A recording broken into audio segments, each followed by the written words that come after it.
Let's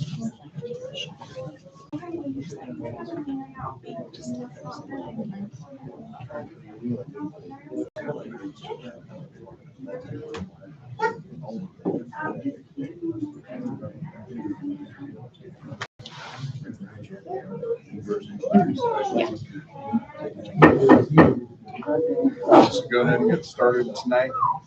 We're going to go ahead and open up this evening with the celebrations so that you guys don't have to stay. We love our littles, but we discussed for long periods of time that this type of a meeting might not be the most fun for parents or kids, or parents probably, right? All right, so Mrs. Liddick is here, and Mrs. Liddick is our Converse principal, and she's going to talk a little bit about our Converse Students of the Month. Yes, and we packed the house this evening. I love Yes, it. we did. I love that so many of our families were able to come, family members were able to come. Okay, so our preschooler is not here this evening. His name is Oscar Phillipson, and he's in Mrs. Beischer's full-day pre-K. He's always on task and shows eagerness to learn. His positive attitude sets a great example for his classmates. He is learning and growing every day. So I'll get this to Oscar tomorrow. He is loving full-day pre-K. Okay, Kaysen Bush, my kindergartner. Come on over, Kaysen. Come on over. Here, Christine.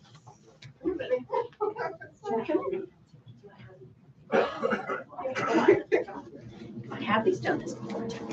Okay. This is Kaysen and his sister Hadley. Hadley has done this before, so she knows what to do here. Kaysen is in Mrs. Marsh's kindergarten class. Kaysen has had a wonderful start. He is always attentive and engaged. He plays well with others and always follows directions. Kaysen has overcome some big challenges, and we are so proud of him. We are so happy to have Kaysen in our Converse family. Can we get a real quick picture? There's Kaysen's certificate. I'll hold it for you, buddy. 1, 2, 3. Good job, buddy. And you get the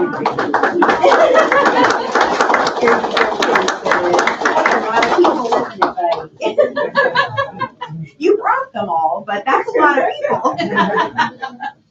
Okay, my next is my first grader, Easton Heisey. Come on up, buddy. Easton is a first grader with Mrs. Manus. Easton has a bright personality that draws people in and makes them feel loved. He is a hard worker and he loves to make people smile. And he's always smiling. He is such a great kid. We are so happy to have Easton in our Converse family.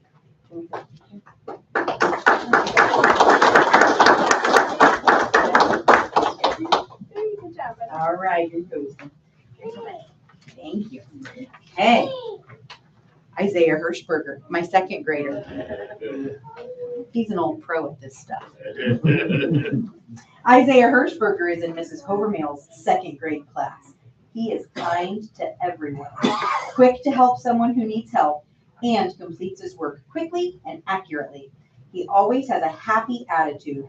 He is a fun kid to be around. We are so thankful to have Isaiah as a part of our Converse family.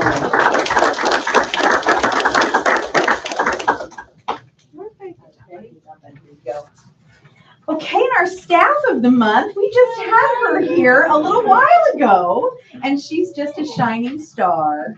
So Mrs. Madison Miller is our new elementary art teacher. She was an IA at Converse and has made a very smooth transition into the world of teaching art. Her creativity is flowing as she works with her students, helping them to learn and create through art activities. We are so thankful to have Mrs. Miller in our Converse family and happy to share her skills with our other elementary buildings. There you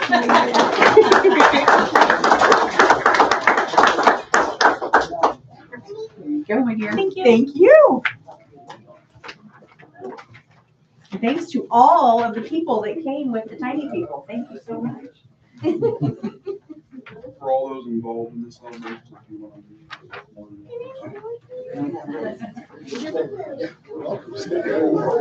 Welcome to stay. Come on, baby. Come on. That's a lot. I was laughing. I thought about it. I was like, no, you don't. Hey, she gets ice cream now. That's the. We just had ice Oh, you cream. did, okay. Okay, all right, you do your job.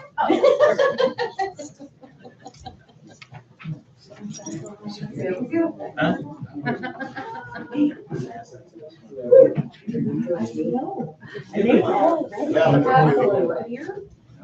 We could vote on it.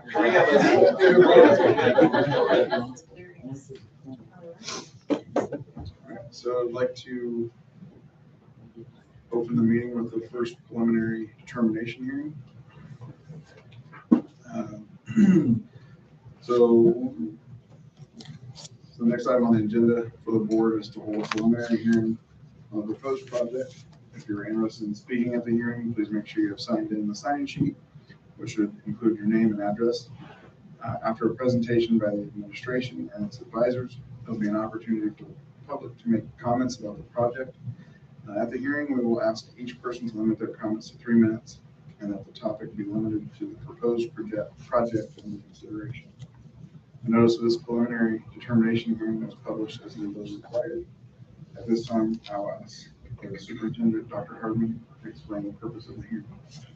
Thank you. Pursuant to Indiana Code 6-1.1-20-3.5, a school corporation must hold 2 public hearings and adopt a resolution to preliminarily determine to issue bonds or enter a lease for a project which has a total project cost in excess of a certain threshold. These public hearings and the future consideration of resolutions are the very beginning of the legal process. We note that no board action is legally required at this hearing. Rather, this hearing is solely to hear public comment regarding the project. Well, now, you want to hear from Dr. Hardman and Chris Kingery with Travolta about the project of determining and communicating the project to the community and the need of the project. All right, so when we look, this is something that we've been working on and talking about for 2 years No, at least. October of 2022. Okay, so yes, right at 3 years almost. So we did a facility study. That's where this all began. We have done some projects this summer that came about through the facility study, and this kind of would be that next phase of project that is needed at all of our schools.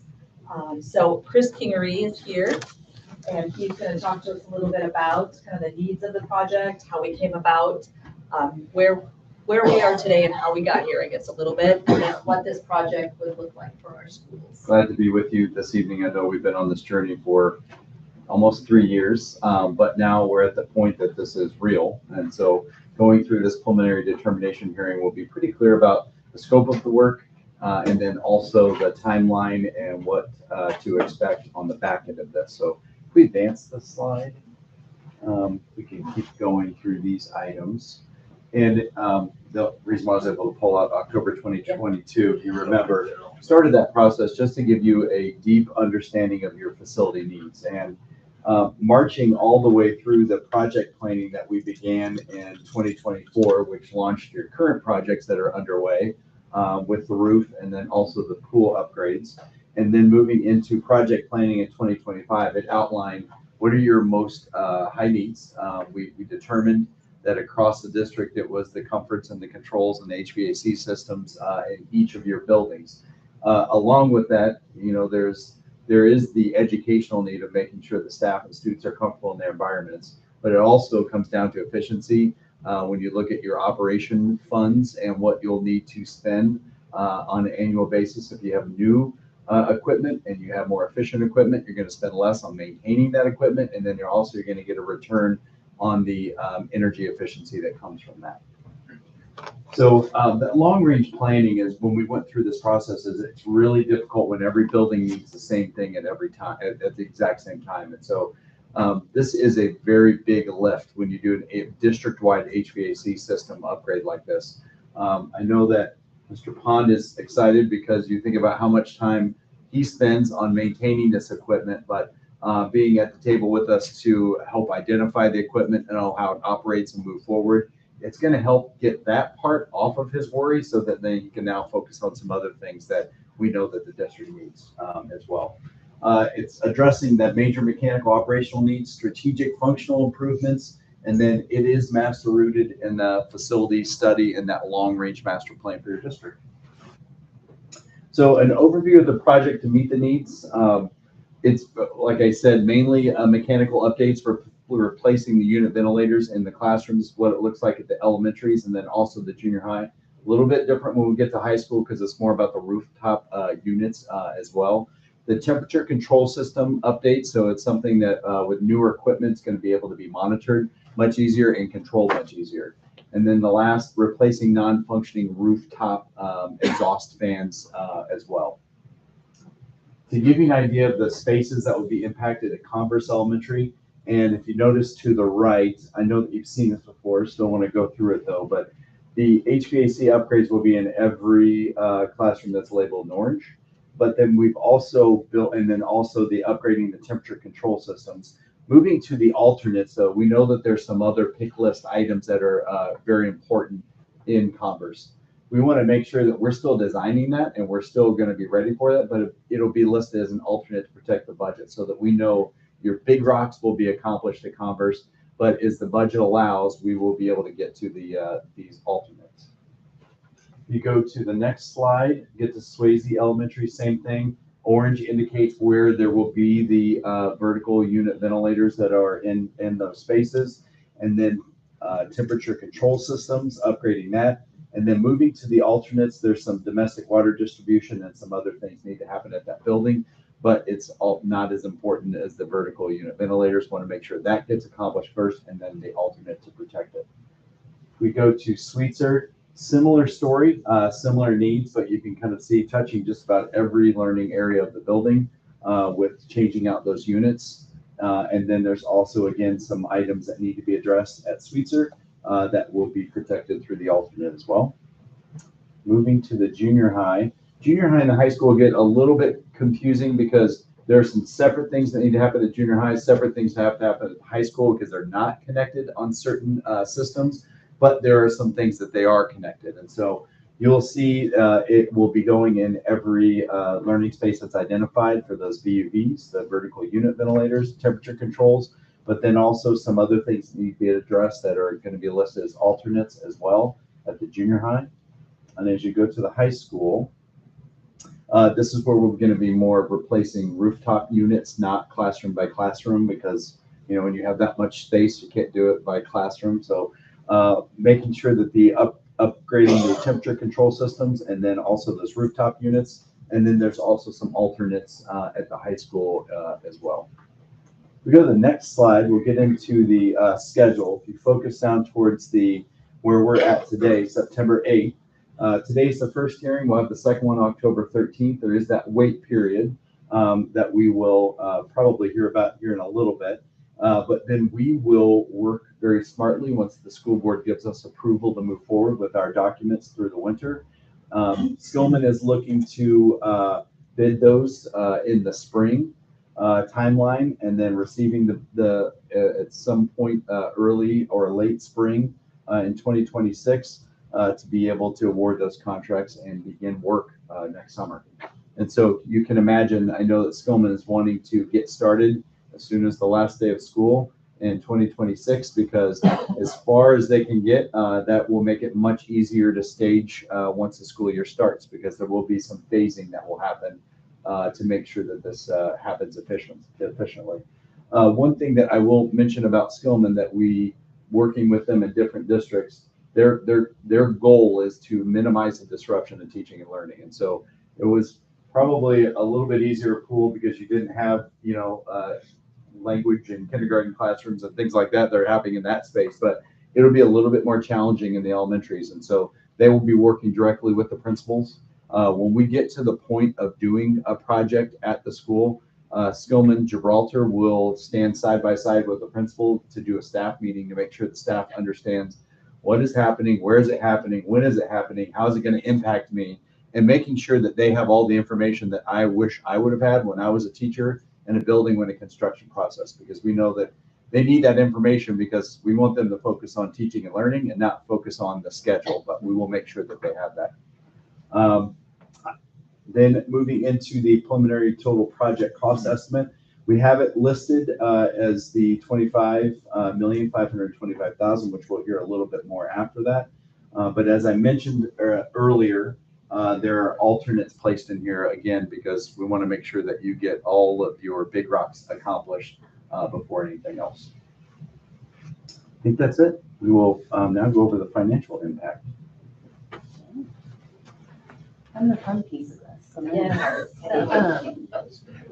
Yeah, as thanks for having me. My name is Maddie Shu. I'm with Baker Tilly. And I have a very brief presentation. I know I was here back in June. Years up or? Yeah, yeah. Oh, sorry, I don't think I gave you the update. Okay, I wasn't sure. It's pretty much the exact same, but it's, I think I have 3 slides for you, so I'll be quick and then get all the boring stuff out of the way. Perfect. So this you guys have seen before. This is just a look at your outstanding debt. So, and this includes now those 2025 bonds that we issued that closed back in June that paid off those bans from 2021. So this is kind of your all-encompassing look. And as you'll see, those payments start to drop significantly in 2027 and thereafter. So that's giving you guys a lot of freedom, flexibility to take on this project and to do so without a tax rate impact. And then next. So this is just a summary. I know there's a lot on here and I will not go through all of it, but these are maximums for the project. So the purpose of these hearings is to establish, maximums, things you can't exceed. You can always come down from them, but we can't exceed what we, or what the board will consider in resolutions at the next meeting and ultimately adopt. So we're assuming a maximum borrowing amount of a little over 25.5 million. We're assuming for hard construction costs about 22.7 million. So that's taking into account any financing costs, underwriter's discount, which is what happened on the day of the sale. The purchaser does take a little bit of money there. Your maximum repayment term is 20 years, which is the longest you can take out a bond in Indiana, just based on law. The estimated interest expense is a little over 20.5 million. That's based on a 5.5% interest rate, which is very conservative. We're seeing rates anywhere between 4 and 4.5 right now, hopefully lower with potential Fed cuts for the rest of the year. We've set the maximum annual lease rental payment, which is just your annual payment on the bonds at a little over 3.5 million, which is right about where your guys' total annual payments are. So it'll just keep you constant.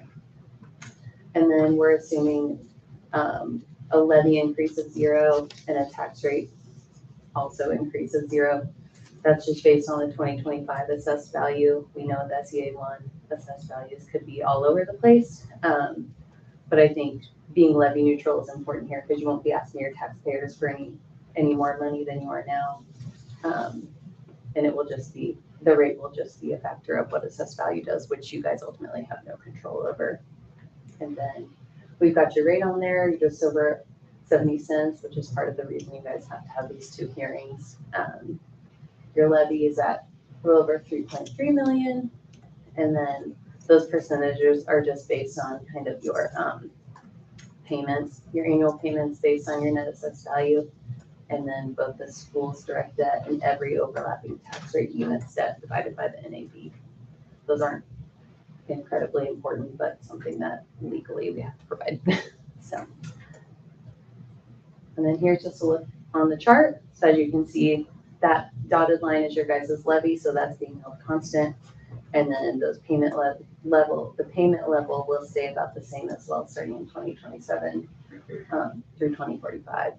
And then the hope is to, with lower rates, we could structure this in a way to give you guys potentially another step down if you ever needed to issue GO bonds, if something, a chiller, buses, anything like that were to come up, you guys could issue bonds to do that, to fill in some more space. If the interest rate is lower, then does that change the payment on the payment schedule then? Mm-hmm. Okay. Yep, That's it what I does. think. Yeah, and we could structure it a multitude of different ways, however you guys want to do. We could, keep payments up at this level where it's at now for a few years and then drop it down, or we could drop them all down. It's, Okay. totally up to you guys. Yeah. So we would hope that rates would come in lower. I think that's kind of what we'll see. And then I know Chris was talking about timing, but I think, yeah, as soon as like bids are done and contracts are awarded, we'll be ready to sell the bonds. And it'll be great. Yeah, that's all I have. If there are any other questions, happy to answer them.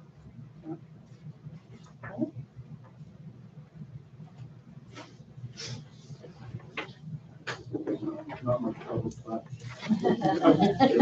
Open for the public now. If you'd like to speak, sign the sign-in sheet located on the table. Your name, address, and your comments for the proposed project and anything. Keep any comments to 3 minutes and avoid being repetitive if possible.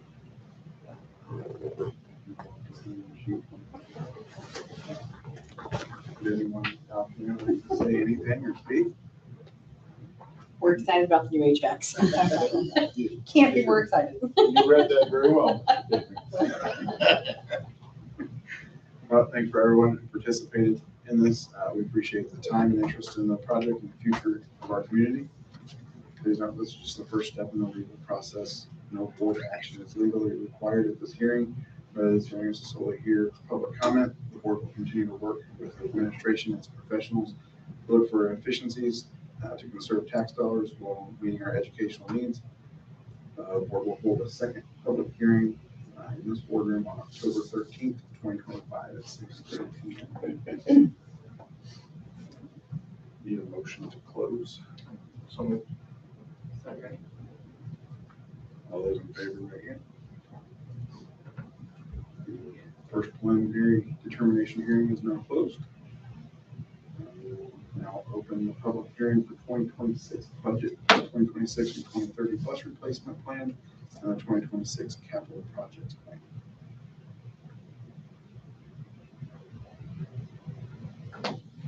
Okay. So we're going to start off a little bit just with some educational 101 on what a budget looks like.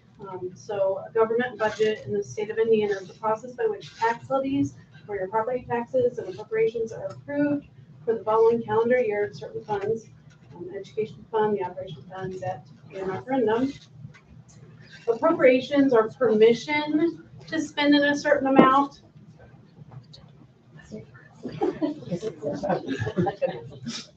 But it does not necessarily equal the cash for what we actually will spend.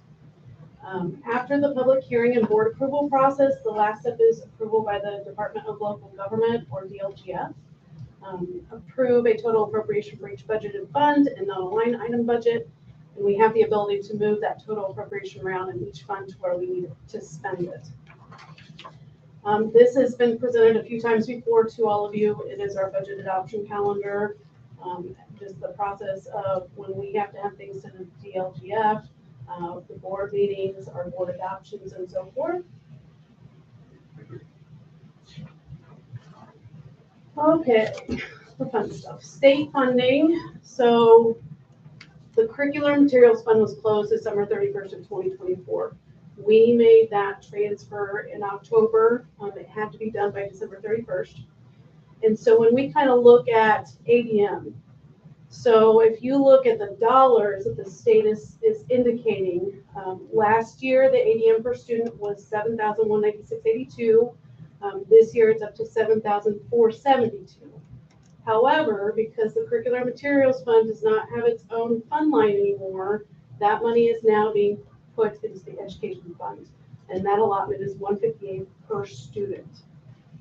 Last year, our total state tuition support for 24-25 was $12,568.54.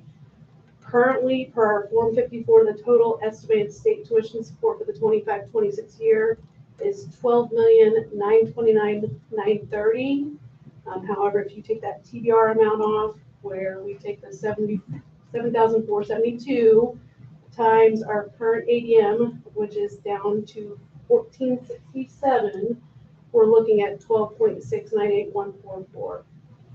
So that is only $137,260 increase from 24-25. Again, that $12,929,930 is based off the IDOE's ADM projection of 1506. As of last Wednesday, we were down to 1467. That number is going to come down significantly. So I want to point that out. Total teacher compensation alone in 24-25 was 8.4 million. This is kind of a history of our enrollment. Go back to 2018. Again, those numbers at the top for the 25-26 year are current as of last Wednesday when I updated. Actually, I have updated all this information for you. So we're down to 1467. Last year we were at 1509.64. Okay, the education fund or the 101 fund.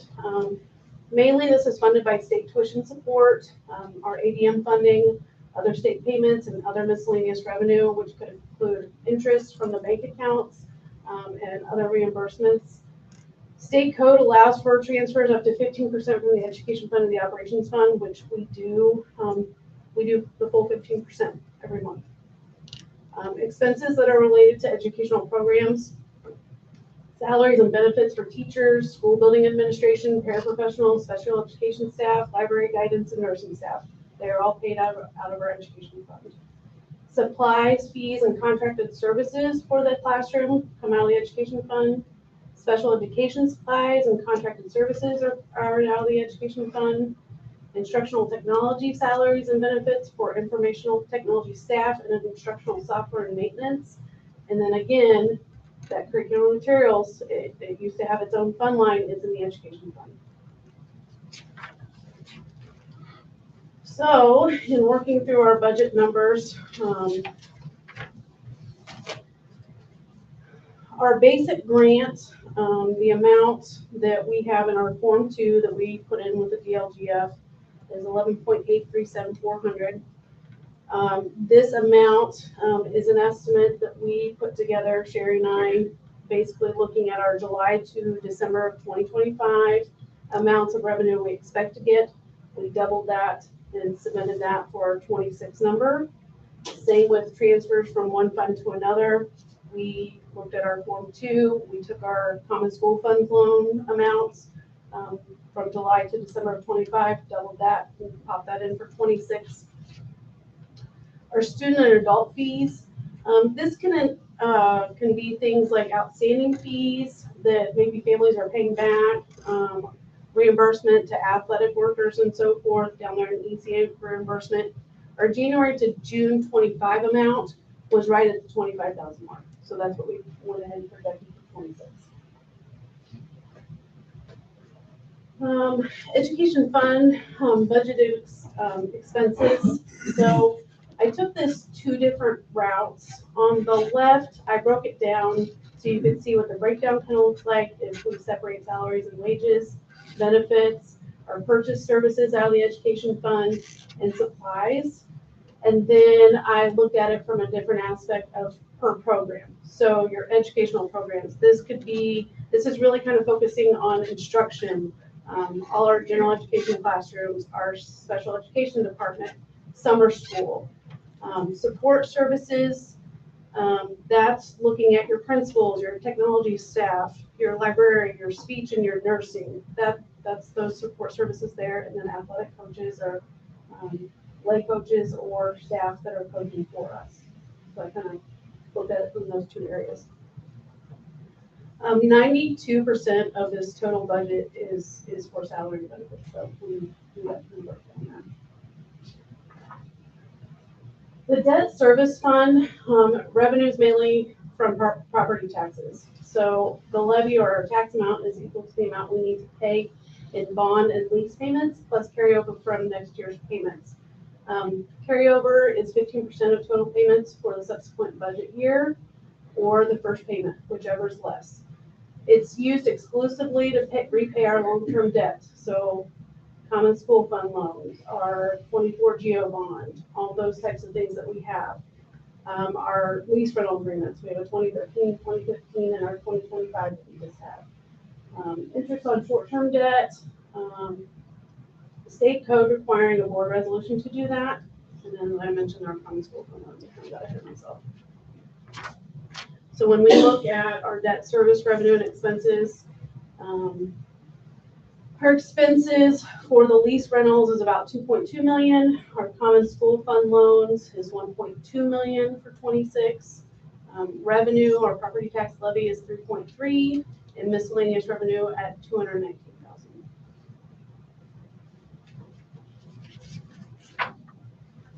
The operations fund, funded mainly by property taxes and other miscellaneous taxes. This could be facility rental, if we can have that. Expenses are mainly for the operations of the school corporation that support the learning process. So this would be maintenance of our buildings and grounds and the equipment, central office operations, including superintendent, the business office, human resources, our utility bills, technology department, facilities and land acquisition and improvements, transportation expenses, purchases of buses.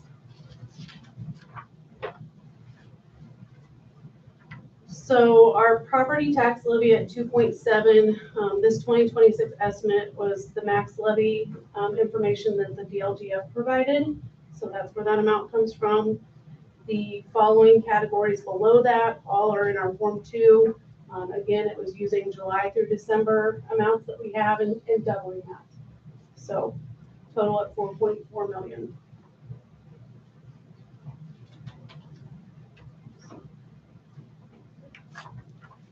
Same thing here on operations fund for our expenses. I broke it down on the left so that you could kind of see what that salaries and wages breakdown looks like, benefits, purchase services. A big portion of that purchase services is our utility expenses, supplies also as well. So in the other things that are kind of in that purchase services, utilities always seems to hit high, but that could be legal fees, that could be postage, Skyward, our student system, wastewater, repairs and maintenance, those types of things. As far as the 23 program over there, support services, that's going to be some of the Office of the Superintendent, School Board, Human Resources, technology are out of the central office, maintenance of grounds, buildings, equipment, vehicles, and security. That's pretty heavy portion right there of the operations expenses. Insurance, and then transportation, that is bus transportation. So not other vehicles on the corporation or the district. It's strictly buses for that transportation piece. So those expenses there. And then the last thing I kind of looked at so that we would kind of see where we're sitting. So our 2025 budget order on the education fund, it was 13 million. Operations was 5.5. 2025 expenses to date. So this, I put this together right before the work session last week. On the education front, from January to just last week, 9.1 million already. Operations fund, we've already spent 3.3 million already. After Sherry and I worked through all the budget and the estimates and what we could work with, it's looking like 13.6 million on the education fund, and down, we had to make some major cuts on the operations fund, down to 4.1. And then the tax rates, we indicated those there at the bottom.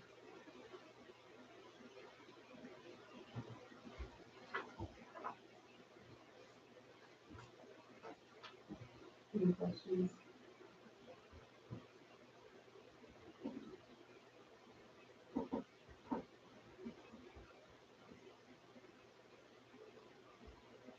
So, budget. That finishes the budget portion, yes. We have a motion to close. Let's just do quickly the bus replacement. Let's let her talk Oh, quickly about that, and as well as the capital project. So the, Sorry, just one more. bus plan, I sat down with Lucas, discovered that we were missing some of our fleet on there, and so we've gotten that updated, and I just basically, I looked at what we had last year and kind of moved things over because we did not purchase a bus this last 25 years that I saw, so kind of shifting that timeline and getting us out the 5 years that we're required to have. We recently had a bus accident, not our fault, that took one of our old buses out of commission. And we just got word in the last couple of days that that bus is totaled. So they will be buying, the insurance company's gonna buy that bus back for us. The most recent estimate I saw was $20,000. Troy was able to secure a used bus from Curlin's, just because that was basically our last extra bus, the one that got was in the accident. And then, so we do have one extra bus right now. But after that, we are pretty limited on our buses. So that is likely gonna be something we have to look at in the near future. We do have a little bit of reprieve in that we have some of that bond money left. And as Chris and I kind of talked about the budget, talked about the needs that we have coming up with some major repairs that need done, that is likely what will help us get through this next year. And hopefully keep our operations from being as much affected negatively as it has been in the past when we didn't have that bond to help out with the repairs that we're constantly making with our HVAC, our water heaters, our, you know, and the bond money that is left right now, we're trying to wait until everything is through with our playground, and Troy's gonna talk a little bit about that once we get to that portion of the meeting, but hopefully some of that bond money that's left will help us this next year get through and make up that difference that we're seeing in our expenses and our revenue for our operations fund.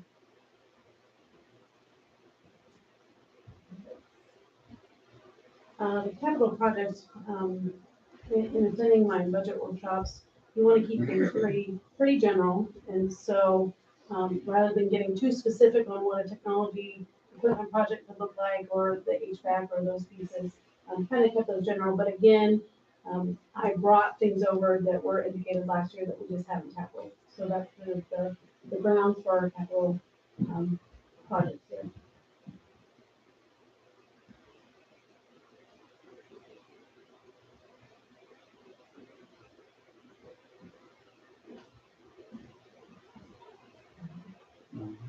Anybody have questions? If not, we need a motion to close the public hearing. So moved. Second. All in favor, right hand? 7 Just careful. Thank you. All right, last on the agenda for our hearings is the public hearing for collective bargaining, and we are required to hold this hearing before we start collective bargaining, which can begin September 15th. We have done some informal bargaining, or not bargaining, we have done some informal talk about some of the topics that we probably need to address during bargaining. So our pre-bargaining notes, the legislature made the change that our starting salary needs to be 45,000. We're at 43 right now, so we talked about that. They made some changes to the evaluation process. The literacy endorsement, those that now have their literacy endorsement are able to get not a stipend, but an addition to their salary. We also talked about the teacher appreciation grant that is going to have a different look this year. We were supposed to get guidance on that September 1st. We still have not received that. It's going to make it a little more difficult for our teachers to receive the teacher appreciation grant. We only get 20% of our school corporation that are highly effective. The top 20% can be nominated or basically sent into the state level, and then they pick at the state level. My understanding is 20% of those submitted would actually receive the teacher appreciation grant. We looked at some of the savings we had from our staff reduction. We looked at our ADM, we had some budget estimates that we looked at. Also let them know about how TBR is now part of the funding formula for our basic grant and what that looks like at $158 a student.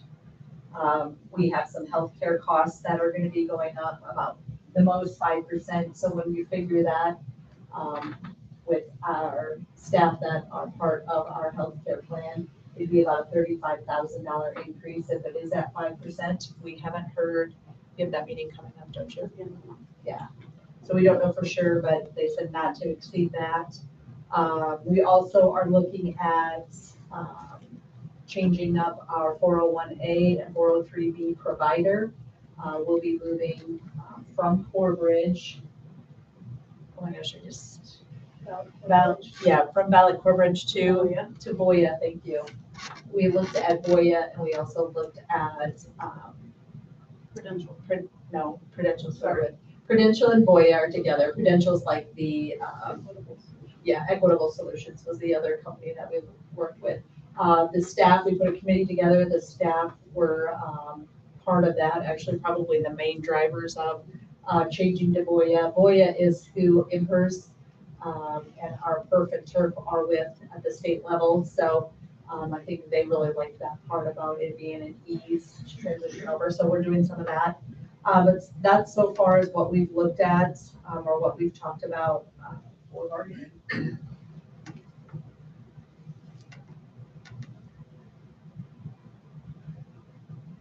Anybody want to comment about collective bargaining? Okay. Close that. Motion to close. So,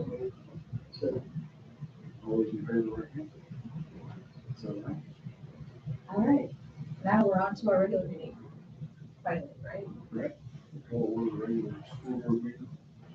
All right, we do have some additions to the agenda. As you can see, two in the personnel area with Stephanie Reed and Stephanie Strange. And then also an addition of a fundraiser for the band, our high school band and choir programs.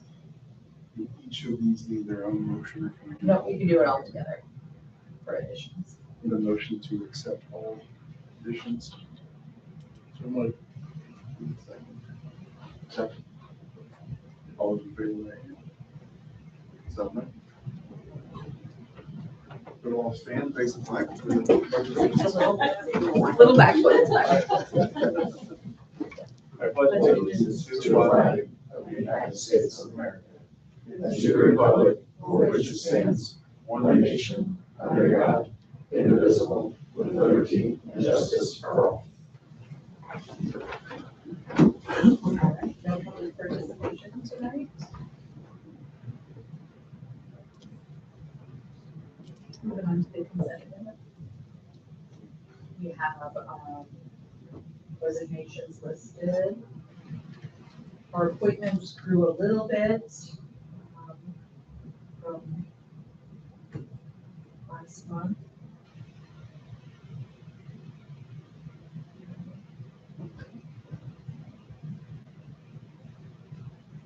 Does anybody have any questions about the consent agenda?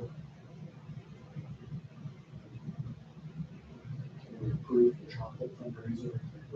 Here. That might have been a good task to do, Mrs. I should have brought it here tonight. Yeah. I did find a way to raise money. I'll post if we just start selling the coffee and the pickup line or drop off. I love You know what? I saw something about that and I thought that's a really great idea. that is. But how many parents drop their kids off? Yeah, we did. They were out on the highway today. Yes. I move we accept the consent agenda as presented. Second. All those in favor, right hand. So, All right, on to continuing business. We are working with Jay Staley with Baker Tilly. He came in and he's been really great to work with. Just very knowledgeable, very understands those tax changes and the different things that we'll be experiencing here. We have another meeting with him coming up.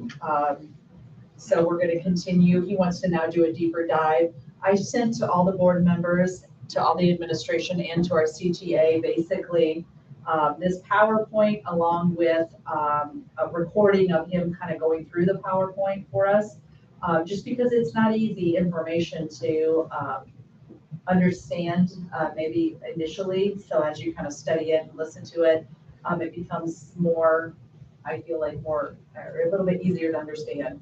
Some of the things that I felt like were good for us to see and know about is our student transfers. When you kind of look at our legal settlement numbers versus, you know, how many, like there's in 2024 on the left side, 1,209 students live in our community, 1,057 go to school here. So those are some kind of, I feel like that's good information to kind of know about and to learn. And then 30% of our student population also is transfers in. But if you kind of notice here, that's gone down too in the last few years. And I think, you know, something to note. And of the 424 of the 447 that we had coming in, there were 125 that were going out. So that's a little bit lower than the year before, but a little bit higher than 2 years before that. So this is just good information, I think, to look at here with our just fund expenditure code. You know, each code has a color for each year, and then you can kind of see here, like the hundreds, you know, that's personnel. Remember, and Chris just said 92% of our education fund is personnel. So if you look at the hundreds and 200s, 100 salary, 200 is benefits.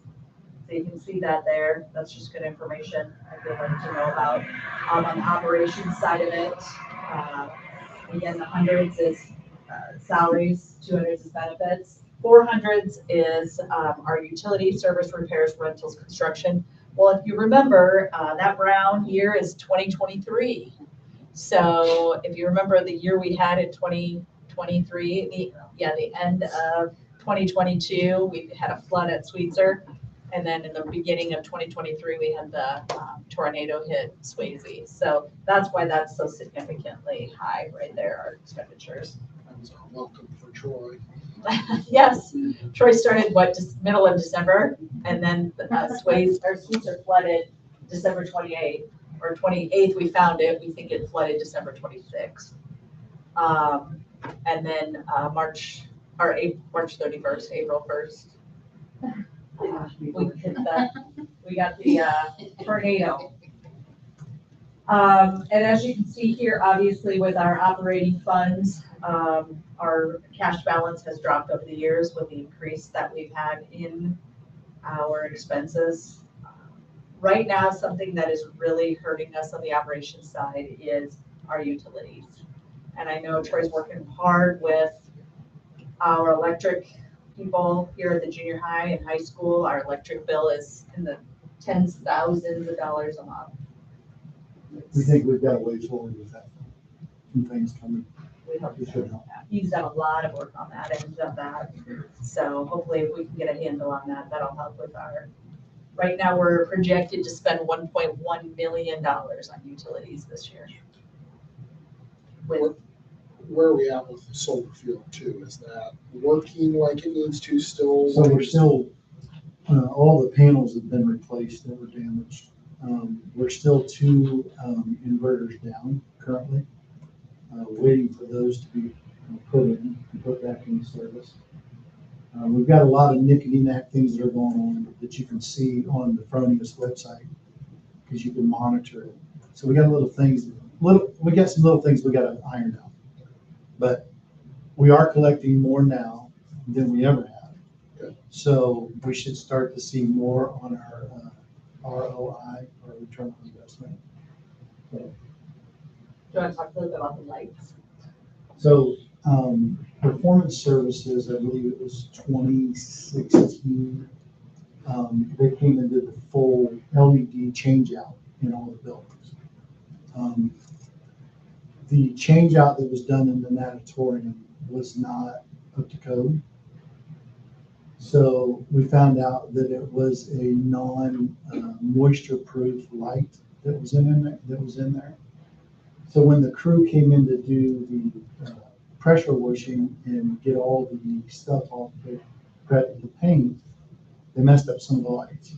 So this is what allowed us to get up and start reviewing the lights. And that's when we found out that they were not up to code. The aircraft cable that was used to hold them to the ceiling was not the correct either. And it was actually generating, and a couple of our fixtures actually fell. So I brought it to Performance Services, of course, I mean, it was 2016. Told them that they were improper installed, so they are gonna replace $37,000 worth of lights and aircraft cable in the natatorium. Also to that is the high school cafeteria. The lights that were put in there were supposed to be LED changeouts. What they had done was they put regular cans up in and then used LED bulbs. And they did not support them overhead, which, I mean, if there's an earthquake, if you walk through there and you look at the can lights, you can actually see the divots and the convex of the tiles that are coming through. And some of the can lights are 2.5 inches below the actual grid themselves, and they're not supported. So I was concerned that they were going to be coming through the ceiling, and we can't have, kids in there eating can lights coming down on their head. So I brought that to their attention too, and told them it was an improper install. So they added that to the natatorium, so we're going to get those replaced, as well as all the lights in the natatorium for free to be common. So I think the bill comes to like 37,000 something for both projects. So we're going to try to get on that fall break, so that'll be done then. So that's one of the good things. Yes.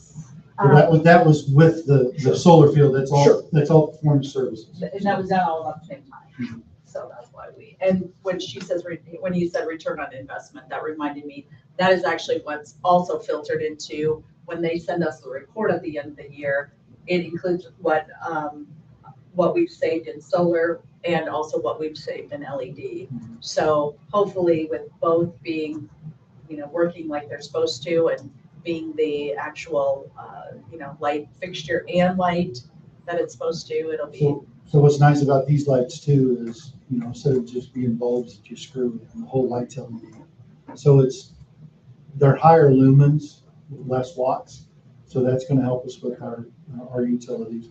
Same thing with the lights in the natatorium. We're putting in less fixtures, so they're higher lumens, less watts. So that should help with our utilities as well. And then have we talked with staff, making sure refrigerators aren't running all the time, they're not blasting, lights are turned off, are we on sensor, are we making all those steps we need to, since those utility costs are so high? My custodians, so I give them preventative maintenance work orders to go around and check those things. And I do audits as well, where I go around and check. And some teachers may notice that some things are missing out of their classrooms. Sure. And that they shouldn't have in there anyway, they wouldn't know. They don't want to be prickly and say they can't have a fridge in their room. Right. A fridge on full blast running all the time across 5 buildings across the district. It's not that. Well, we would like, and we haven't had our admin meeting yet, but we would, and which I was going to say, we would like for the teachers, anything that they bring into their classrooms should be approved by their building heads. I mean, it should. Furniture, refrigerators, lights that they string across. Because if the fire marshal were to come in at any point and say, how long have those been up there? Yeah. Those were up there last time I came in. That's not temporary. So. Yes. So as we go back to looking at kind of those impacts, obviously the tax changes are what's going to hurt us the most. And you can see here what those changes are going to be over the next 6 years. And I know Jay said today, there is a chance that this could change. However, I don't know that, I think the people that are making these changes have a good understanding of what's happening and why it's happening and who it's hurting. And I think that is the unfortunate thing. It's our public schools and our public libraries and our government entities that are being hurt by this the most. And then I'm not sure homeowners are going to get the increased savings that they think when it comes to the end. So So that is kind of outlined there, but when you look at all that and you get down to this is how it's going to affect us. So the new money that we are projected to bring in, and this was with the old ADM numbers, was the 188,590. Next year was the 158,960. Well, when you look at what we're losing in operations, then we'll actually be at a loss once you factor in the student count that we have now. And this is also on, he didn't factor in any raises or anything like that too, which I think that's always a hard. That's the end. Right. This is stuff I think we're gonna have to really keep in mind and watch. And the reason we're wanting to do that deep dive right now with Baker Tilly to get some ideas of what this could look like or how it could look. We're also meeting with Ice Miller or on Wednesday, I think already, just to get just some information about.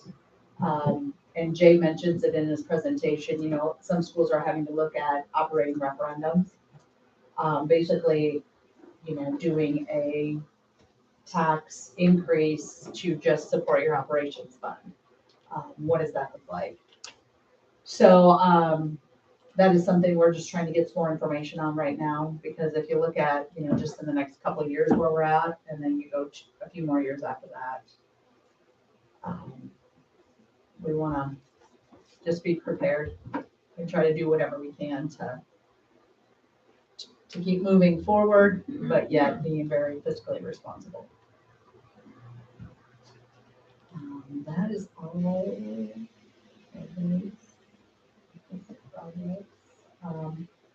Troy, do you want to talk a little bit about the junior high roof, the pool dehumidification system, and the elementary playgrounds? So the junior high roof was supposed to be completed at September 2nd. The cap or the coping, whatever you want to call it, on the edges that ties the roof in, was supposed to have been done then. We haven't received word on where that's at or what the new date is. They just didn't show up. So we're still trying to figure that out. Skillman's working with that, trying to get them nailed down. So we're waiting on the response there. I'd like to get it tied up soon. There was one discrepancy with Gibraltar and an overhang off the dock that was missed, that wasn't put into the scope.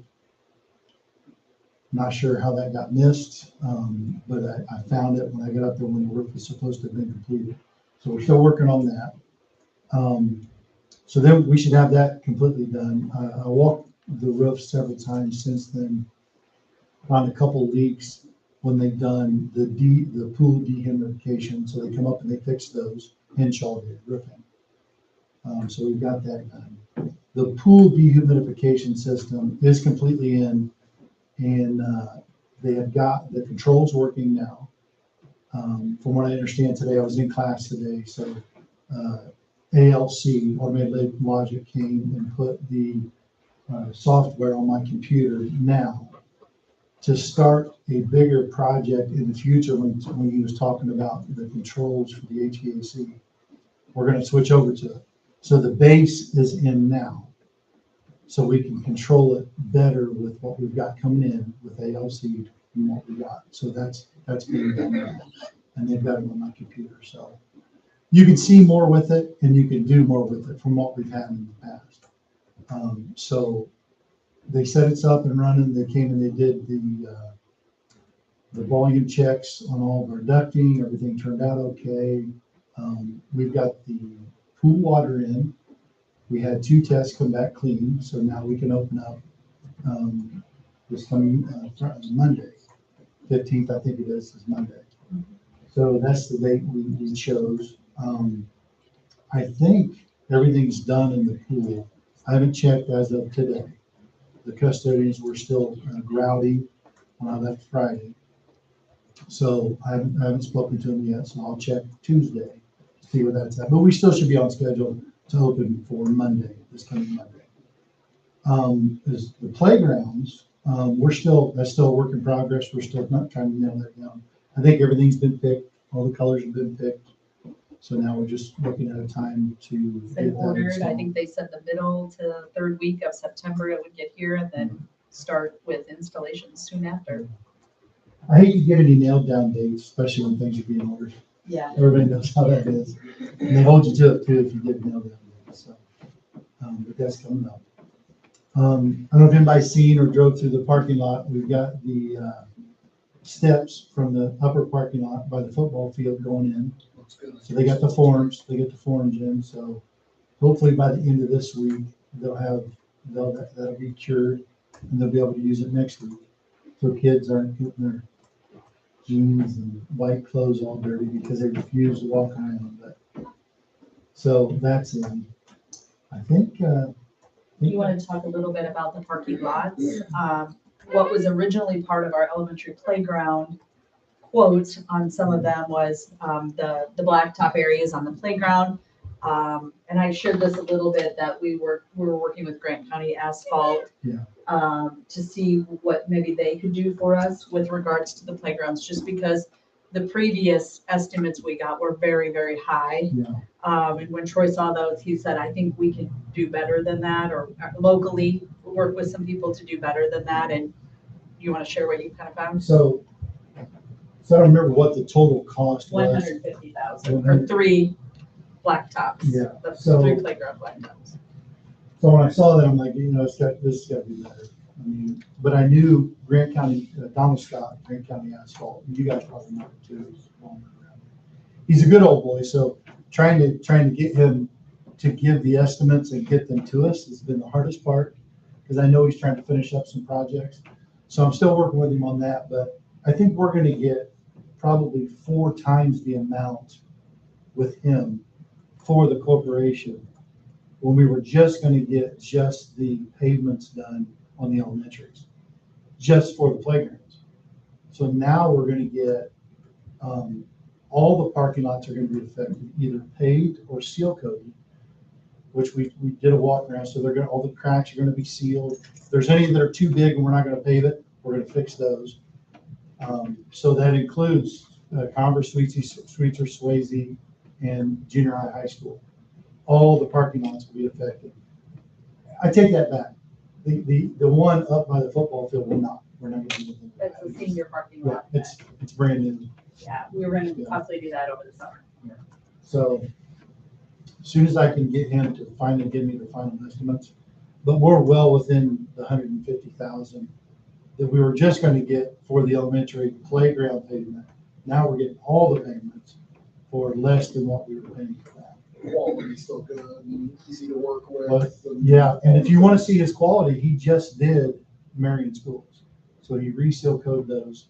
So they have a continuing budget with that, where they bring him in every 3 years to reseal code. So he does good work. I mean, you can see his work everywhere. So. Next on the agenda is to approve the SRO MOU with Grant County Sheriff's Department. So we were just recently informed that our grant board, I originally applied for the SRO grant, or the school safety grant, for 50,000. Last year, it was cut down to 40,000, like 300. This year, we were just notified that we were awarded the grant again. It's 46,250. So a little bit more than last year, a little bit less than what we asked for. But then we use that money towards our SRO costs for as much as we can, or any school safety upgrades that we have. So we need to approve the SRO MOU for the 25-26 school year. They did not get back with me, so I have left the daily rate the same as before, and I will send it their way, letting them know that we approved it. So. Need a motion. So moved.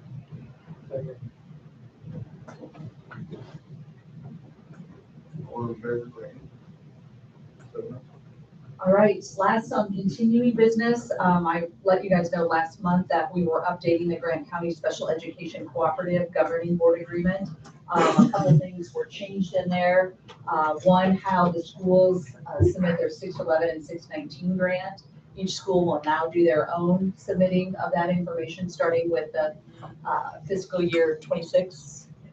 And Chris will continue to, until those other grants are completed, she will continue to do how we've done it in the past, where we submit it for all schools, but moving forward, that's how it'll change. And then there was some wordage changed on, or some verbiage changed throughout, just to make it a little more kind of that legalese, I guess you'd say, a little more binding and a little more understandable. So. Need a motion for that? So moved. Second. All those in favor, Ray? 7-0. All right, next on new business, we had a change with our trustee. We were notified that Grant County State Bank can no longer, they've closed their trust department and can no longer handle our bonds that were with them. So we have to basically approve a successor for that trustee with our trust indentures, which is the paperwork that basically outlines all the rules and regulations with our bonds that we have. So we need to adopt the resolution accepting the appointment of the successor trustee pursuant to the trust indentures. Our successor trustee will be U.S. Bank. So moved. Second. All those in favor, Ray? 7-0. All right, and then also for adoption regarding the trust is we need to adopt the resolution accepting the registrar and payee agent resignation, which was Grant County State Bank, and then appoint the successor registrar and paying agent, which is U.S. Bank. Need a motion?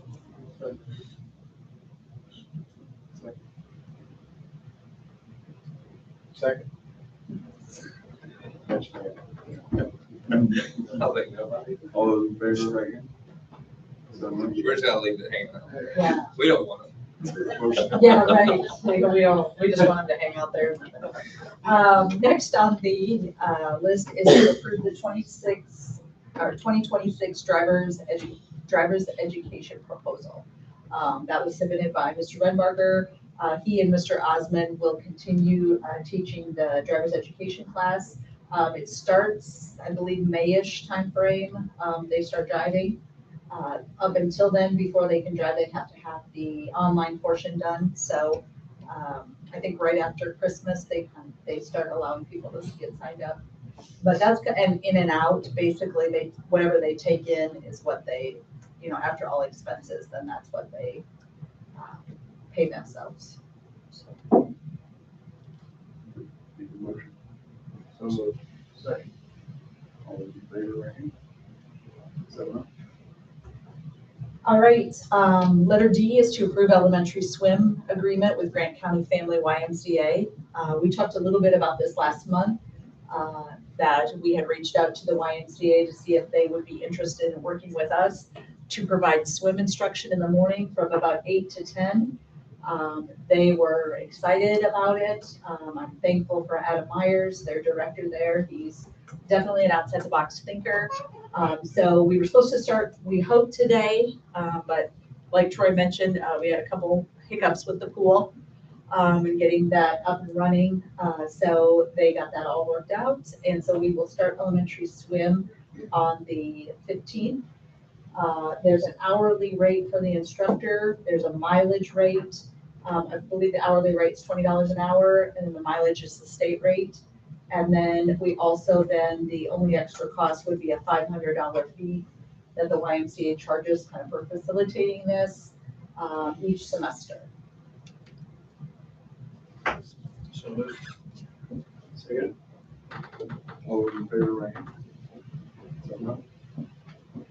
All right, letter E is to approve the consolidation of ECA units in Gateway, and I'll have Chris talk a little bit about that.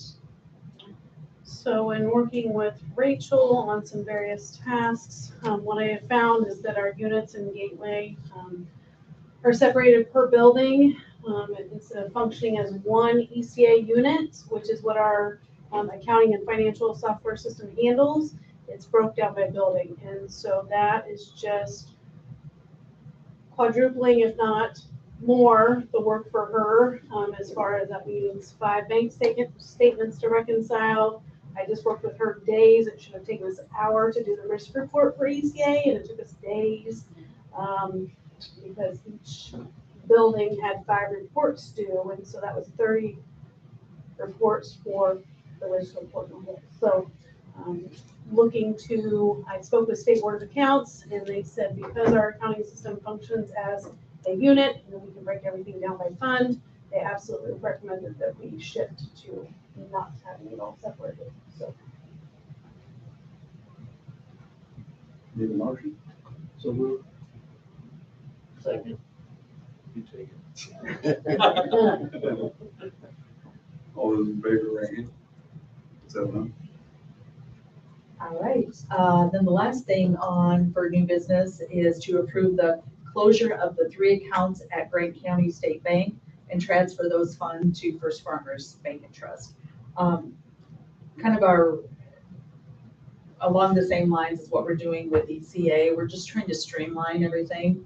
Right now I think we have 6 accounts at First Farmers and 3 accounts there. It just makes for some really difficult banking and trying to get bank statements and different things like that. So just for not that nothing negative about Grant County State Bank, but we just want to streamline all of our accounts. And since the majority of our money in accounts right now is at First Farmers, we felt it the easiest to transition that money over to First Farmers, just to try to help streamline things for these ladies in the office. There's a memo in your folder that explains exactly what that will look like as far as which accounts will go where. Need a motion? So move. All those in favor, raise hand. 7. No, opposed.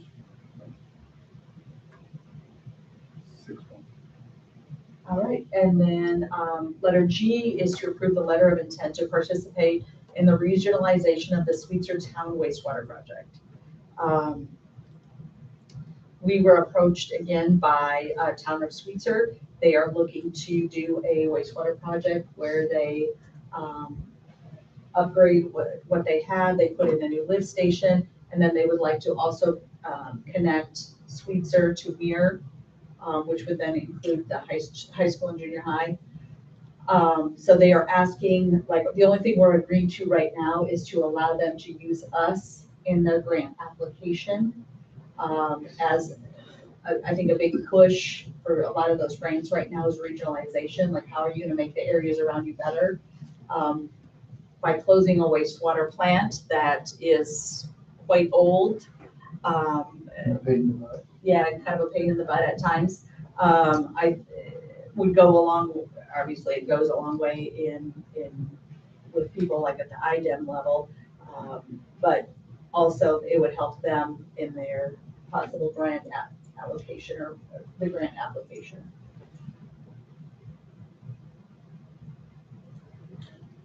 If they're awarded the grant, what's that? Nothing commits us right now other than allowing us, we'd have to approve to move forward with the project. Our role in the project after this. This is just allowing them to use our information. And like they asked for a whole list of costs and different things that they'll need from us. So it's just basically allowing us to, them to use us in their application to try to get more points, to get more than grant money or grant money funding. Remind me of how we approach this with Congress. This Same. request came from them. Well, originally, Congress talked to us about it, but they, when we did the same type of thing, we did the same type of thing with Converse, and then Sweetser was most recently, a year ago. Congress has done it for several years, right? Converse talked to us about it. I don't think they actually went through with the application, but they talked to us about being part of that.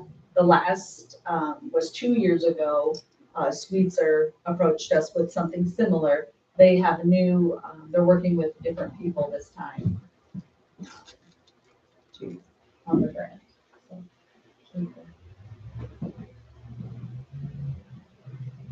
and it was the same type, they asked just for a letter of, or approval of a letter of intent to participate, and then they did get the grant, so then it kind of. I'm trying to remember though, what we decided when Converse initiated that conversation, even though they didn't go through with it. But I thought we had not been in favor of that when Converse, they didn't go through with it, but I thought at the time we had said we don't want to partner with that. I could be mistaken, that's why I'm asking. If I remember the situation correctly, they were going to take over, but they were also going to charge us a significant amount. And that's why there was some hesitancy as to whether we want to go through. But we never got to that. We never got to that point because they never. I think there was an initial cost with Converse, whereas with Sweetser, and it would be the same now, the cost would be figured into our monthly rates. Whereas I think Converse, we were gonna possibly have to have maybe some money upfront. Money up front. Scott, do you know, do you remember? I can't remember.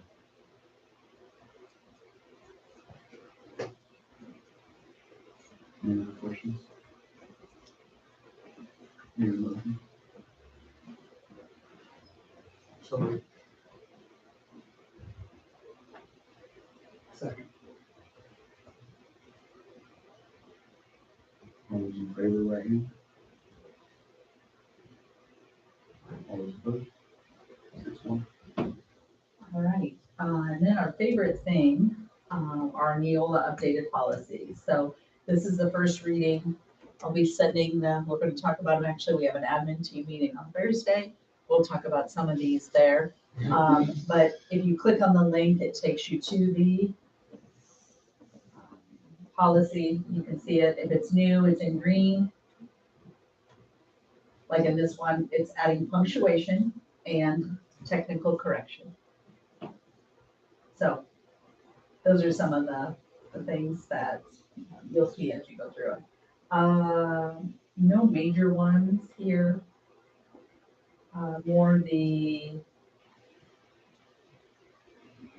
There's a couple of new ones, but like with health services, obviously I'll talk to the nurses about that. The principals, we have a new, some guidelines with the bullying policy. We got a new head lice policy, so those will all be ones that run past the principals. And then next month, if there's any changes, I'll go through those with you from what we saw today. So this is just a first reading. Nothing needs to be.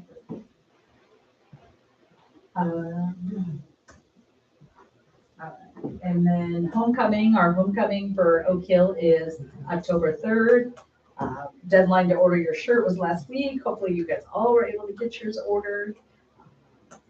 What is the theme? Have they said on that yet? Gosh, I can't remember.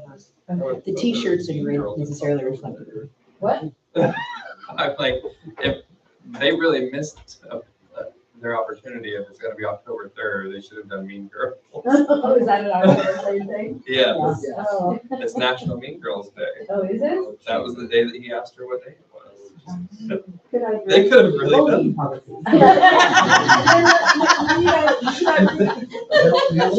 I'll take care of it. Yeah, so homecoming is coming up. That's always a fun time, I feel like here. Collective bargaining, we've already talked about that a little bit. We are kind of in the pre-stages of that. Enrollment, we already talked about that. The final count date is October 3rd, so. On that as well. And then the last thing I just wanted to bring to the board's attention, Doug Kingseed with Liberty Baptist, I believe he's on the board there. He talked with me a little bit about, just kind of gave me some information, updated me on that parking lot area at between Liberty Baptist and Sweetser Elementary. They paid to pave it back in 2017, so that the lease is right here, which was good because we would get this information.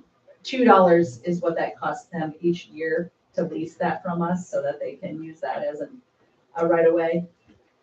So the lease is in there, explains all that, but, they just asked if we would be okay with them looking at, easement language. So I think their thought is if anything would happen in the future, anytime down the road to where maybe we wouldn't have, we wouldn't own that parking area, that parking lot in those fields or suites or something. I think worst case scenario, their worry would be somebody would buy that from us and then they would not have access to that paved area that they paid for and that they had installed. So I think they have asked, well, they had said that they would like to look into just with their attorney what easement language would look like. So I let them know that I felt like we would be open to, talking about that. And if they're gonna take the, initiative and they're gonna do the legwork and in the easement work on that, I said we would be open to talking about it. So I just wanted you to be aware in case you hear anything. But in your board folder is the lease from 2017. And then apparently they had been paying us $2 a year and those checks weren't getting cashed by us. So they sent us one for the last 6 years. Yeah. So that check was cashed. I was gonna say, have we appropriately cashed? We have cashed that. So I'm not sure what happened there. Have we let them know we need to cancel the other checks, or they already did? I'm sure. 90 days? Yeah, I'm sure. They would have worked with their bank on that. I don't know. I know that was in their checks. Yes. So that is all I have. I believe that's the last on the agenda. Anybody have anything they want to talk about? Discuss? There's one more thing. One more thing. So I've been working with Andy on this, getting the drama students involved. Oh, yeah. So we've got a simulated bus accident coming up October 1st. And Andy has volunteered to, Very excited. yeah, to participate in that. So we're going to simulate a bus act. Well, when I first started here, we had a bus accident. And I just didn't feel like we were prepared like we should have been. So I mentioned it to Grand County Emergency Management, Bob Jackson. So he's like, well, let's do one at your place. Let's have your kids involved and let's do one in your area. So we're going to simulate the accident out on 700 West near Swayze. And our bug out place is actually going to be Swayze Elementary. So it's going to be a bus is going to collide with a hazmat truck that's carrying chemicals. So all the first responders in this area are going to be a part of this simulation. One thing that they don't have yet is they're trying to get a helicopter to come in and simulate what that would be if you're evacuating people out through a helicopter. But so there'll be maybe need for more people. I don't know how many people we're going to have through drama. We're a little low this year, so yeah, we could use some more people. He would like to have as many as 50 because he really wants to tax our first responders around here, just to see how they react. Some of them are going to be incapacitated. Some of them are going to have minor injuries. We're going to simulate screaming parents coming in to try to get their kids. The bus driver is going to be incapacitated, so he's not going to be able to help. So we're trying to bring in everything. I want the worst case scenario there so that our bus drivers are also going to be there so they can see and witness it. And then we can learn from it. And also the transportation departments in our region are also going to be there so that they can take the information back to their departments. So Troy did give me permission to have hysterical kids. yeah, so that we want worst case scenario. We want, and anytime your kids are involved in something, there's going to be screaming parents trying to get their kids. So we're going to have another bus that's going to come in and take the ones that have survived, no injuries, to Swayze Elementary. The gym is going to act as a place for the parents. And possibly bringing in principals and whoever can help volunteer there. And then the children will be in the cafeteria. And then we'll simulate the reconnection with their parents, reunification. So we're gonna practice all those things. So Shane's gonna be involved. Shane Edwards, our safety manager. So that's October 1st. And they're simulating a game. So they're going to a game. So it's gonna be at dusk, 7 p.m. is what we're thinking. So all this is gonna be done, you know, I think it should be dark in October 1st, right, around 7 p.m. We're hitting the Tigers way.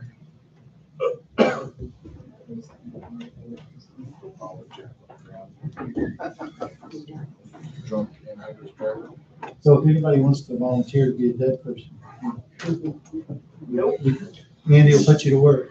We're late there. That's probably the extent of my act. I would probably like. Someone probably. Anything else? Anybody?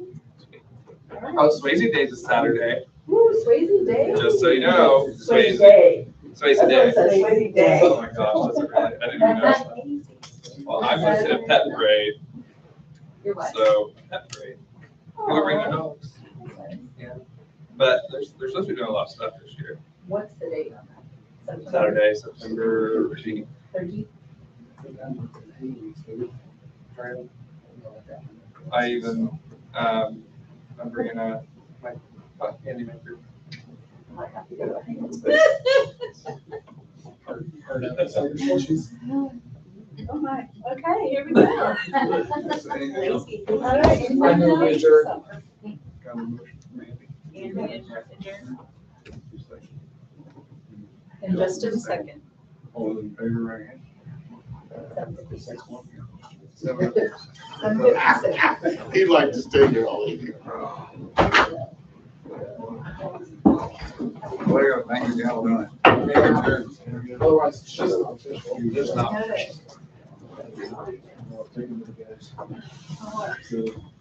We're done. Oh.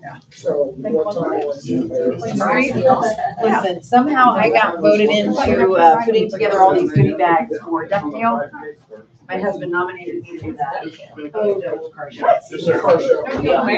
Yes, seriously, yeah, right. You don't know what Duck Deal is? Well, it's like 18 days and it's all car show.